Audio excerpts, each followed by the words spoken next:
হে আমার ভাতৃগণ, প্রভুর প্রিয়তমেরা, আমরা তোমাদের নিমিত্ত সর্বদা ঈশ্বরকে ধন্যবাদ দিতে বাধ্য, কেননা ঈশ্বর আদি হইতে তোমাদিগকে আত্মায় পবিত্রতা প্রদানে ও সত্যের বিশ্বাসে পরিত্রাণের জন্য মনোনীত করিয়াছেন এবং সেই অভিপ্রায়ে আমাদের সুসমাচার দ্বারা তোমাদিগকে আহ্বান করিয়াছেন, যেন তোমরা আমাদের প্রভু যীশুখ্রিস্টের প্রতাপ লাভ করিতে পারো। অতএব হে ভাতৃগণ, স্থির থাকো এবং আমাদের বাক্য অথবা পত্র দ্বারা যে সকল শিক্ষা পাইয়াছ তাহা ধরিয়া রাখো।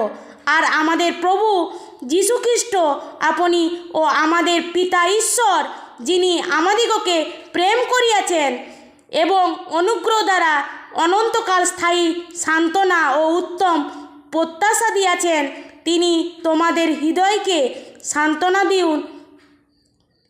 আমেন।